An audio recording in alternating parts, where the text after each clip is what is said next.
Soy Fernando Díaz Villanueva. Hoy es 20 de diciembre de 2020 y esto es La Contracrónica.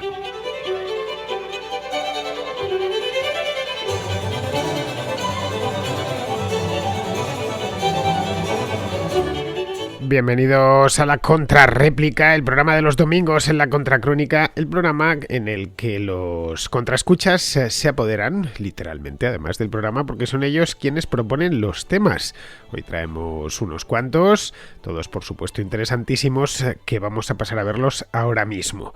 Si queréis participar en La Contrarréplica no tenéis más que enviar vuestra nota de voz a través del teléfono de la aplicación WhatsApp al siguiente número, apuntadlo bien, 690 827909 690 827909. Si entre semana, por la circunstancia que sea, no lo habéis apuntado, se os ha olvidado, no tenéis más que ir a mirarlo a la YouTube, que lo pongo siempre, está bien en la carátula que pongo encima del programa. Lo dejo bien clarito y bien puesto y muy grande para que se pueda ver incluso desde un teléfono, desde la pantalla de un teléfono. Los mensajes tienen que durar, como bien sabéis, entre 1 y 3 minutos aproximadamente, y es importante que se escuchen bien, es decir, que no haya ruidos de fondo ni nada por el estilo, que no pase como en el espacio este que he empezado ahora en YouTube, este de A la Contra, que el otro día me puse a grabar en el Paseo de la Castellana pensando que con el micrófono que había comprado iba a aislar del sonido ambiente, pero no aislo del sonido ambiente, al contrario, se me oía a mí lejanamente y lo único que se oía era el tráfico. Bueno, pues que no suceda exactamente eso que me sucedió a mí el otro día haciendo esta prueba en el Paseo de la Castellana. Lo hubiera grabado otra vez de haberlo tenido en cuenta, de haberlo sabido, pero claro, me hubiera obligado a volver al mismo sitio, además ya se había hecho de noche, así que no podía hacerlo. Bien, el segundo vídeo de A la Contra, como bien habéis comprobado, los que estáis siguiendo ya esta nueva serie, veis que ya habéis escuchado que el sonido es mucho mejor. Bien, pues dicho esto, pasamos ya de cabeza a la contrarréplica.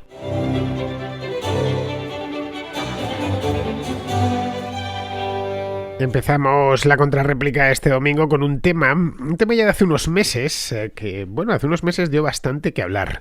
El tema era si se vive hoy mejor en España que hace 40 o 50 años, concretamente desde 1975, es decir, hace 45 años. Lo trajo un contraescucha, decía que muchas cosas habían empeorado y que nuestros padres o abuelos lo habían tenido más fácil que nosotros, o que lo que lo tendrán nuestros hijos o nuestros nietos. Yo negué la mayor, dije que no era cierto, y algunos contraescuchas en los programas sucesivos pues entraron al trapo. Bien, pues hoy tengo otros dos contraescuchas que quieren seguir con este tema, que es un tema bastante interesante, por cierto, y aportar su punto de vista. El primero vamos a escucharlos juntos, son dos. El primero es Denis y el segundo Lino. Era simplemente para completar lo que ya habías dicho tú el otro día sobre la situación de España en el 75. Cuando la gente hace comparaciones debería tener en cuenta de que las casas que se compraban en los años 60 y 70 no son las casas de ahora, que ahora se compran casas con unos estándares de calidad muchísimo mejores, con unos materiales muchísimo mejores y por tanto más caros. Y también se compran casas hechas por obreros que compran muchísimo más de lo que cobraban entonces. Con lo cual, si uno evidentemente se compra una casa de mierda, porque bueno, las casas de los años 60 y 70 son de mierda, y lo digo porque aquí en Italia el 80% del parque inmobiliario está hecho en los años 70 y 80 y son una bastante basura, pues evidentemente la hipoteca tardas menos en pagarla, pero yo prefiero no tener que pagar una casa de 50.000 euros y poder no tener que gastarme 800 euros de calefacción cada trimestre, básicamente, porque bueno, o sea, si haces las casas de cartón piedra, te digo yo cómo están la mayoría de las casas, digamos, de esa época, en Coruña, en Vigo o en Santiago, que es lo que conozco un poco mejor. Otra cosa, la gente no se da cuenta también, yo por ejemplo, por experiencia de mis padres, la hipoteca que se pagaba hace tiempo, se pagaban 10 o 12 o 15 puntos de interés en los años 80, con lo cual habrá que comparar también una serie de variables y no solo lo que nos da la gana a nosotros, ¿eh? Lo digo así por la gente que hace cherry picking y chorraditas de estas. Bueno, venga, un saludo, hasta luego. Acabo de escuchar la contra de hoy en la que respondías a otro oyente sobre una pregunta que tenía de si se vivía en general mejor o si la situación económica de España era mejor en los años 70, a la muerte de Franco, o actualmente. Bueno, la parte de que yo creo que todos preferimos vivir hoy en día que entonces, o la inmensa mayoría de nosotros, yo creo que lo preferiría, está clara. Ahí no me voy a meter a defender lo contrario, porque creo que esencialmente estamos todos de acuerdo. El mundo casi siempre va a mejor en la mayoría de las cosas y en la mayoría de los países. Pequeñas excepciones como Venezuela, donde no creo que sea el caso, pero en el resto de sitios generalmente sí, generalmente. Ahora, mi pregunta o mi duda no es esta, sino si realmente la comparativa está bien traída. Es decir, tú eres de formación historiador y has repetido muchas veces lo de la sincronía histórica y lo de meterse en cada periodo. Y en este sentido, evidentemente que en el 70 había una infinidad de cosas que ahora tenemos y que entonces no tenían. Como por ejemplo algo tan tonto como el aire acondicionado en los coches, que los que ya tenemos cierta edad nos hemos chupado más de un viaje en verano asándonos y bajando las ventanillas. Pero claro, esto forma parte de la evolución lógica de la tecnología y de la sociedad, de este tipo de cosas, por no hablar de la medicina o de todas las cosas que tú mencionas en tu respuesta, que son innegables y que nos mejoran la vida. Pero ¿cómo hacer una comparativa objetiva en dos periodos que quedan tan distantes? Y pongo un ejemplo muy rápido. A la pregunta de ¿qué ejército era más poderoso? ¿El ejército español del siglo XVI o el ejército español actual? Pues evidentemente el ejército español actual, de la actualidad, del siglo XXI, tiene una tecnología en la que una sola de nuestras fragatas o cruceros podría destruir una flota entera. Esta sería la comparativa a lo bruto. Una flota entera de aquella época, claro, me refiero.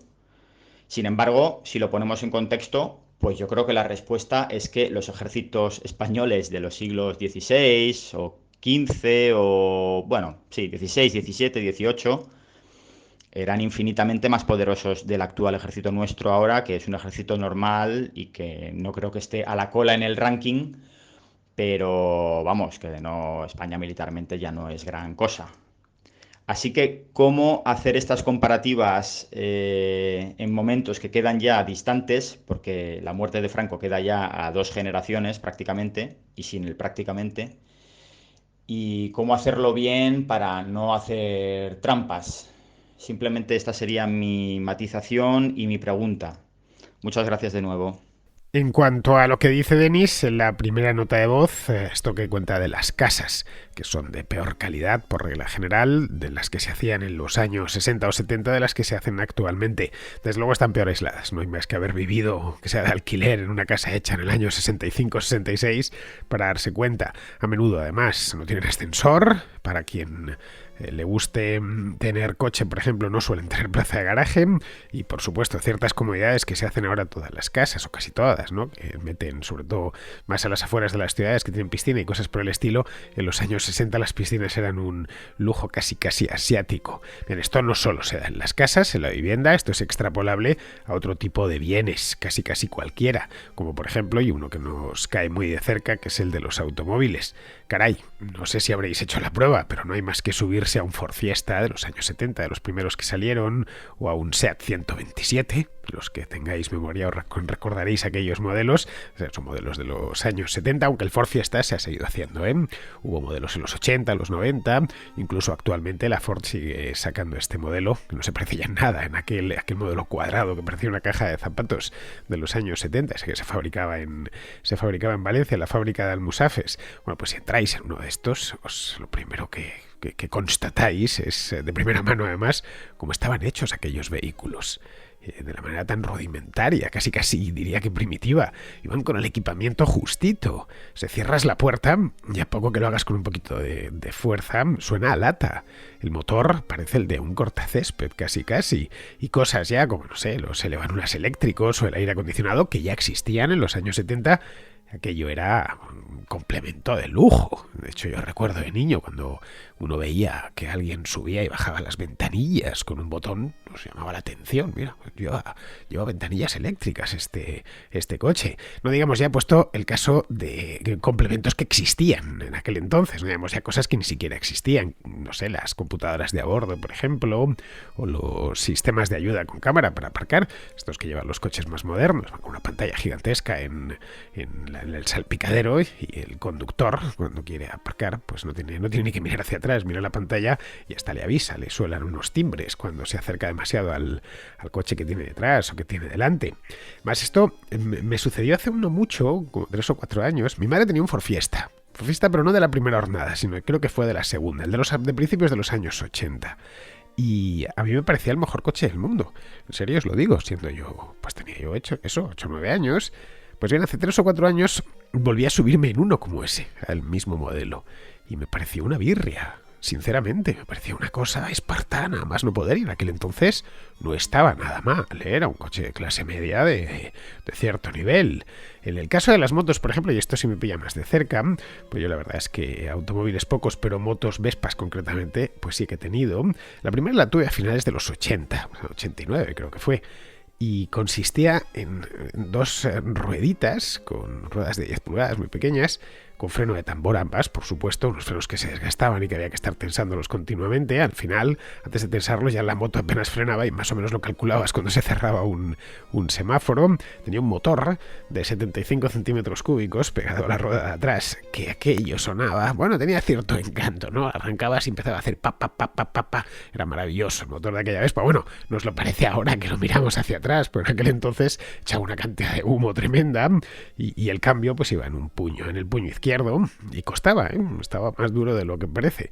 Bueno, mi Vespa actual es una Vespa de 300 centímetros cúbicos, tiene ruedas más grandes, de 12 pulgadas, por supuesto, con frenos de disco en ambas ruedas. Los frenos de disco tienen ABS, por supuesto, tiene motor de inyección que no hace ni un ruido, va suave como la seda, tiene incluso un sistema de control de tracción que cuando vas por suelo mojado, por ejemplo, que era uno de los grandes problemas sobre todo las motos automáticas, se autocorrige la trayectoria para que no resbale, no pegue un resbalón y te caigas. Y por supuesto, es más grande, algo más grande, y caben mejor las piernas y es mucho más cómoda. En fin, esto lo he podido experimentar en mi propia vida, y no estamos hablando de los 70, estamos hablando de principios de los años 90. Luego, en otros temas ya como la fotografía, por ejemplo, otra de mis aficiones, bueno, ya es que directamente ahí no voy a entrar, porque el salto ha sido cuántico. De las compactas de 35 milímetros que había en los años 80 en mi infancia a cualquier cámara económica actual. Bueno, cámara económica es la cámara de un teléfono, pero vamos, si nos vamos a una compacta actual con sensor de 1 pulgada ya, en fin, que mejor no digamos ya de manera de distribuirlas, etcétera. No entro en lo de la fotografía porque ahí el salto ha sido bestial. Un fotógrafo que muriese en el año 2000 y lo resucitásemos ahora, pues no terminaría muy bien de entender el mercado fotográfico y de las cámaras en general. Luego, en cuanto a lo que dice Miguel, efectivamente, las cosas hay que compararlas de manera sincrónica, no anacrónica, es decir, no podemos compararnos con la antigua Roma, pues sería una absurdez, o comparar, como ha dicho, una fragata actual con un galeón del siglo XVII. Efectivamente, una fragata de la Armada hoy podría hundir a la flota española entera completa del siglo XVI, sin demasiado problemas y media mañana, quizá en algo menos. Pero vamos, en este caso estamos haciendo una comparación muy cercana, casi sincrónica. Los años 70 o los 80 están históricamente muy cerca. Caray, yo nací en esa década, en la década de los 70, y estoy seguro que al otro lado hay gente que hay escuchas que nacieron incluso antes, en los 60, y me atrevería a decir que en los 50 y los 40. Así que se recuerdan perfectamente esa década. Yo recuerdo los años 80. ¿Y qué queréis que os diga? El país es mejor ahora que entonces. Es más rico, es más seguro, es más limpio, es un país más abierto y tolerante, y el abanico de elecciones que tenemos, que el español medio tiene, es algo mayor que, por ejemplo, el que tenía mi padre a mi edad. No te digo ya el que tenía mi abuelo allá por los años 50.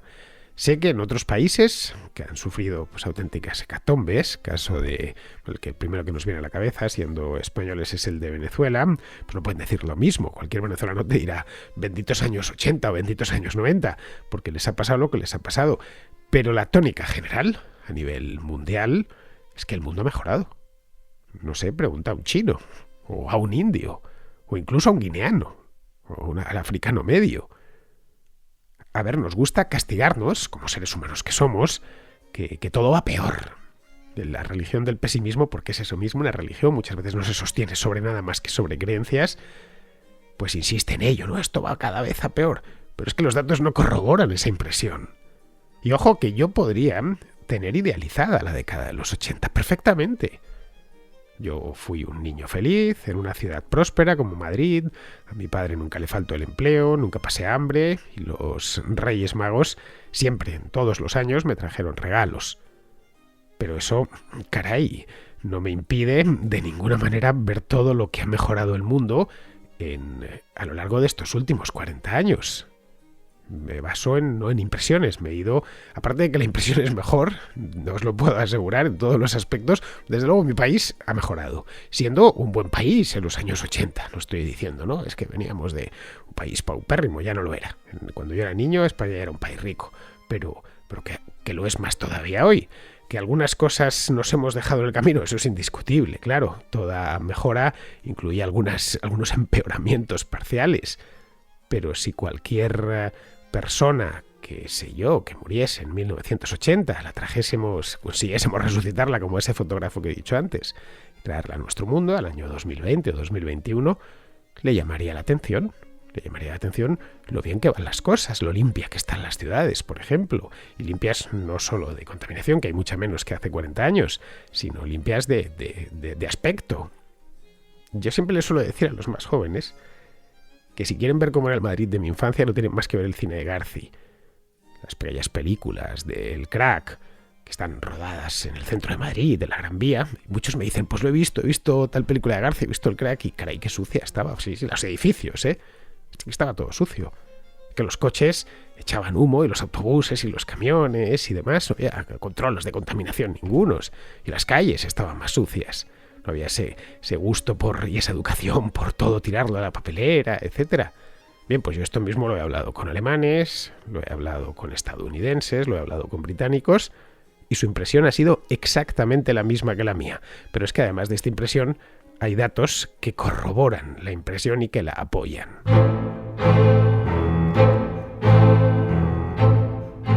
Vamos ahora con Francisco, que nos ofrece una reflexión sobre las razas y sus diferencias. El tema del racismo y hablar solo de melanocitos por el color de la piel me parece un poco absurdo. Obviamente un senegalés no es igual que un peruano, no es cuestión de melanocitos. Hay muchos cambios físicos. Hay un chiste en Estados Unidos que dice: cometí el error de apostar por el boxeador blanco, porque realmente han ganado los combates de boxeo muy, muy a menudo. De hecho, si te fijas, están todos los deportes realmente donde la musculación es importante copados por personas de raza negra. Pues bueno, no pasa nada. Y el problema existe sobre todo en pensar que todos los cambios evolutivos solo tienen que ver con el físico. Tanto físico como intelectualmente, pasa en hombres y mujeres, los cambios no son solo físicos, están relacionados. ¿Por qué? Porque nuestra evolución, como bien decía tu compañera, la evolución nos ha seleccionado para sobrevivir, han sobrevivido los que mejor se han adaptado. Y adaptarse no solo significa que tu cuerpo esté mejor adaptado, también significa que tu mente y tu inteligencia están relacionadas con una mejor resolución de los problemas que se te plantean. En unos sitios será a lo mejor más físico y en otros sitios a lo mejor será más intelectual. A lo mejor una persona que vive en el norte, en la tundra siberiana, tiene que tener otra diferente actitud para resolución de problemas que una persona que viva más cerca del Ecuador. A lo mejor tiene que ser más previsora, por ejemplo, para construir una casa en invierno. Una persona en el Ecuador no. Si no construye la casa no se muere. Ese tipo de cosas también permean la personalidad de diferentes personas. De la misma forma que hombres y mujeres tienen diferentes estrategias de supervivencia porque han tenido funciones y roles distintos durante la historia. Venga, un saludo. Pues sí, Francisco, el medio ambiente es el que ha determinado ciertas características físicas, como, no sé, por ejemplo, claramente es el tono de piel, pero también el tamaño, el tamaño corporal. Los finlandeses, por ejemplo, son blancos y corpulentos, porque tras varios miles de años en esas latitudes tan septentrionales, la piel blanca y un tamaño corporal grande se han demostrado útiles para aprovechar la radiación solar, que es escasa en lugares como Finlandia, también para conservar la temperatura, porque aparte de tener poca luz y poco calor en general, en Finlandia tiene unos inviernos larguísimos y muy intensos. Esto es extrapolable a los rusos, por ejemplo, que también son por regla general más grandes. Los indígenas centroamericanos son de piel morena y pequeño tamaño. ¿Por qué? Pues porque se adaptaron a aquellas selvas tropicales. Lo que el medio ambiente no ha modificado, no nos ha modificado a los seres humanos, son atributos típicamente nuestros, como el lenguaje, la abstracción o la capacidad simbólica. Un bosquímano y no sé, escoged el pueblo que queráis, qué sé yo, un europeo medio, tienen exactamente la misma. Un sami de Laponia y un indio guajiro, es una tribu que hay entre Colombia y Venezuela, son intelectualmente idénticos. Lo que difiere es el modo en el que se han organizado, los samis por un lado y los guajiros por el otro. Claro, no se me ocurren dos entornos tan distintos. Los samis viven en Laponia, que es inviernos larguísimos y oscuros, veranos breves, muy pocas. La naturaleza es muy avara en el extremo norte, mientras que los guajiros, pues al lado de las costas del Caribe, han dispuesto de una naturaleza exuberante, pero también muy peligrosa, mucho más peligrosa que la que tienen, por ejemplo, en Laponia. Solo la cantidad de animales peligrosos que hay, serpientes venenosas, arañas, etcétera, pues no la han tenido que luchar los samis contra ella. Es decir, que el hábitat también ha importado, el hábitat que ocupan esas comunidades. Y sobre todo, y esto creo que es más importante, la relación que hayan tenido con otras culturas, es decir, con otros grupos humanos. Una comunidad humana aislada, en un hábitat con pocos recursos, pues será culturalmente más pobre y menos avanzada que otra que puede copiar y adaptar tecnologías, como les sucedió desde la antigüedad a las comunidades del creciente fértil o las que habitaban las costas del Mediterráneo. El arquetipo de esa comunidad aislada son los aborígenes australianos, que cuando llegaron allí los primeros europeos, pues se sorprendieron cómo se habían encontrado a seres humanos de la edad de piedra, que vivían unos niveles de primitivismo que les llamaron la atención. Claro, no habían tenido contacto con el resto de la especie en un continente como es el australiano, especialmente duro. Pero vamos, que si tomas a un bebé de una tribu no contactada del Amazonas, sí, recién nacido, y te lo traes a Europa y le educas en Europa, te saldrá un europeo completo. Aunque por su aspecto no lo aparente, pero te saldrá un europeo completo. Le pones a estudiar alemán y es un alemán más, sin ninguna diferencia con el resto es decir, se comportará no como un indio del Amazonas, sino como un alemán o como un inglés o como un español. Así que en ese aspecto, en temas intelectuales de la infraestructura, digamos, sí cambia físicamente, en pequeños detalles como es el color de la piel o la corpulencia. Caray, por eso los atletas negros suelen ganar los 100 metros lisos siempre, pues son más grandes, pero no son todos los negros. Piensa que las competiciones de fondo, tipo los maratones, los 5.000 metros, etcétera, lo suelen ganar africanos orientales, no africanos del Golfo de Guinea, que suelen ser los que ganan, o sus descendientes en América, que suelen ser los que ganan las competiciones tipo los 100 metros o el salto de altura y cosas así. Bien, seguimos con Lino, que nos trae un tema que es muy habitual, bastante en la contrarréplica, que es este del veganismo. Yo he sido vegano 6 años, por cuestiones que no vienen a cuento no lo soy en este momento, pero realmente lo que se ha dicho es sobre los pastos me parece muy, muy inexacto. Más que sobre los pastos, sobre los veganos, pero los veganos en ningún momento creo yo que hablen o hayan hablado sobre estos pastos y sobre la alimentación de los animales libres que comen pasto, sobre ciertos animales que tiene alguna gente que comen sobras de comida, como ha dicho el oyente. No, vamos a ver. Los veganos se centran simplemente simplemente se oponen a la alimentación industrial que que simplemente en España, simplemente por ejemplo en cerdos ya son, no sé si más millones de cerdos hay que personas, y estos no se alimentan de pasto ninguno, sino de piensos que vienen de agricultura humana, no de pastos. No soy un experto del tema, puede que las vacas tomen unos piensos donde haya pastos mezclados con soja, y que al parecer la soja es el principal elemento de la agricultura que se dedica a estos piensos. Por lo tanto, sí es cierto que los animales, millones y millones de animales de la agricultura industrial, repito, se alimentan de pastos, no de pastos, sino de la agricultura humana. Es cierto, algunos veganos quizás exageran, pero realmente es más del 50%, se eleva hasta 75% así de soja cultivada y otros productos de la agricultura que se dedican a la fabricación de estos piensos. Y eso es un hecho real, que realmente, de la que sí realmente se alimentan estos animales que viven en la industria de la carne. Nada, simplemente eso. Enhorabuena por el programa y un saludo. Bueno, Lino, no es cierto que en España haya más cerdos que habitantes, te lo digo ya. A 1 de enero de este año había en España 47.329.000 habitantes, censados estoy hablando, y había 30 millones de cerdos. Son muchos, eso seguramente, son muchísimos cerdos, pero vamos, no tantos como personas. Esto lo dices porque creo que fue el año pasado, dio una noticia el Diario Público que decía más o menos así, que causó algo de revuelo, especialmente en las redes sociales. Decía, en España ya hay más cerdos que habitantes. No era cierto.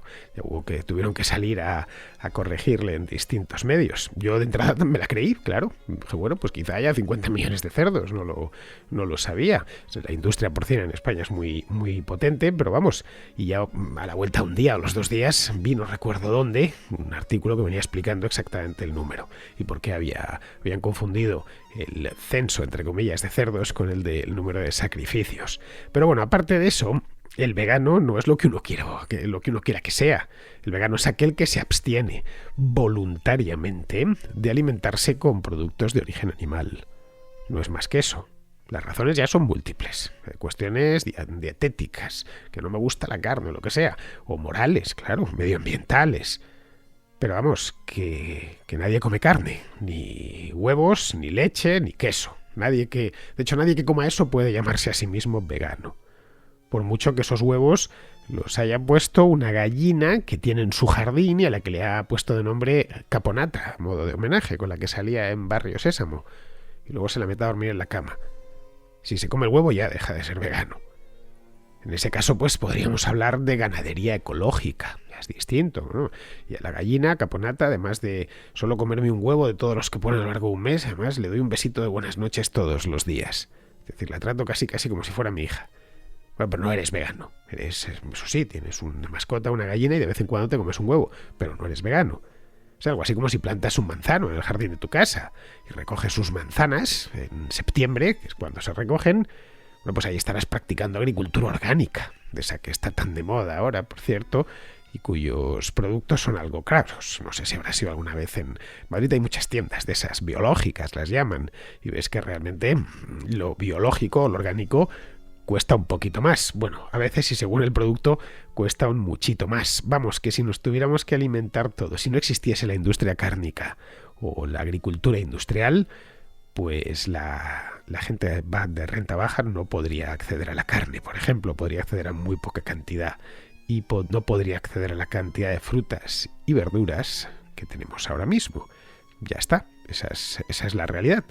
Yo, por ejemplo, tengo exactamente, creo que a 3 metros de este micrófono, tengo unos plátanos que están recogidos en Costa Rica. Os lo pone bien grande en una pegatina.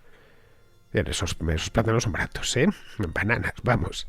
No podría, eso es antiecológico, que yo haya comprado estas bananas de Costa Rica. Y a la derecha hay unas mandarinas, estas son valencianas, estas son de aquí cerquita. Pero vamos, que en mi tierra no se dan, hay que traerlas desde fuera. no puedo hacer agricultura orgánica y de proximidad. Vamos, si tuviera que hacer agricultura de proximidad en Madrid, me moriría de hambre.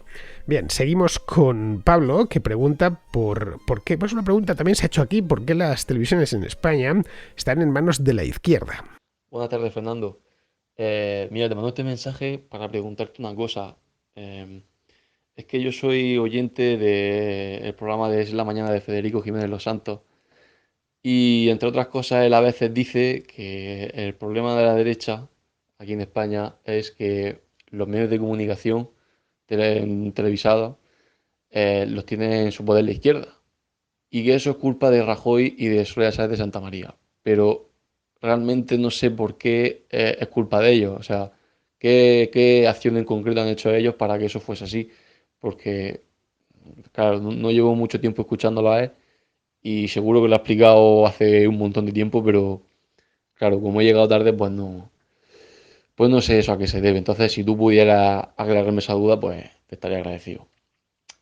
Pues nada, Fernando, felicidades por el programa y un saludo. Pues mira, Pablo, la razón principal por la que los medios de comunicación, generalmente televisivos, en la prensa escrita es algo distinto, pero si entre las televisiones sí es una tónica general hay de todo, evidentemente, pero desde luego las grandes casi todas tienen un sesgo hacia la izquierda. Esto se debe a que los periodistas, que son quienes hacen los medios, no lo olvidemos, suelen ser de izquierdas, y eso ya cuenta bastante.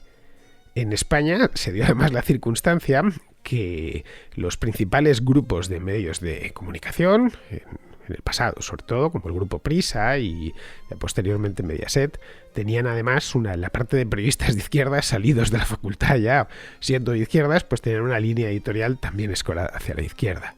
Esto es así desde antes que Rajoy y Soraya Sáez de Santamaría llegasen a la Moncloa, estaba ya así. Luego, una vez allí, a partir del año 2012, lo que hicieron fue permitir que la cadena de Prisa, que se llamaba 4, se la quedase Mediaset. Esta cadena de Prisa la cadena de Prisa no se llamaba 4, se llamaba Canal Plus, pero se convirtió en 4 una vez, se había llamado Canal Plus, se convirtió en 4 y ese 4 ya se lo quedó Mediaset y sigue existiendo. Y luego que la Sexta, que era una cadena nueva, nacida en tiempos de Zapatero, se la quedase a 3 Media. Eran dos cadenas que estaban realmente con una supervivencia complicada. Otro de los favores que les hicieron desde Moncloa fue maniobrar para que el grupo Prisa, que estaba en muy malas condiciones financieras, no quebrase, mediante ayudas de bancos, etcétera. Es decir, movieron todos los hilos que hizo falta mover. Todo con la esperanza puesta pues en que tanto Prisa como la Sexta les tratasen bien, cosa que naturalmente, como era de esperar, pues no sucedió.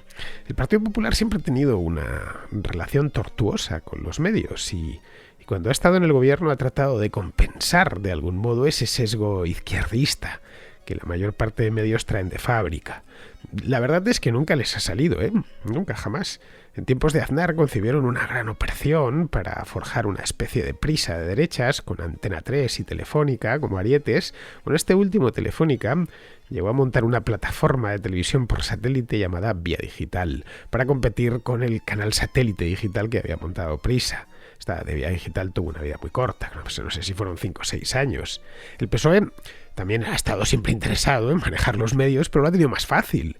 Porque, como te decía, los periodistas suelen simpatizar con la izquierda, así que no ha necesitado montar grandes operaciones mediáticas. Cada vez que ha llegado al poder, la mayor parte de profesionales pues les han aplaudido. Bien, pues ya terminamos. Vamos con Fernando de Chile, que nos descubre una categoría política típicamente chilena, la de facho pobre. Hola Fernando, quería comentarte, a propósito de tu último programa, que aquí en Chile no solamente nos tratan de fachos a los de derecha, también hay unos que se animan un poco más y nos tratan de fachos pobres. Porque claro, para ellos es inconcebible ser pobre y ser de derecha. En fin, felicitaciones por tu programa y un gran abrazo. Eso de facho pobre, según tengo entendido, se aplica a todos los que son de derechas pero no son ricos. Es decir, la mayor parte de los chilenos, porque la mayor parte de los chilenos, por lo menos de los chilenos que son de derechas, porque ricos hay muy pocos. Es el modo despectivo de referirse a esta gente, porque quienes inventaron el apelativo creen que todo el que sea rico tiene la la obligación moral de ser de derechas y el que es pobre tiene la obligación moral de ser de izquierdas. Claro, como esto no sucede, pues les han atizado un remoquete, sí, bastante peyorativo. En fin, vamos a terminar ya, vamos a despedirnos hasta mañana. Mañana será lunes, tenemos ya la recta final antes de las Navidades, así que os espero ver por aquí. Hasta mañana, amigos.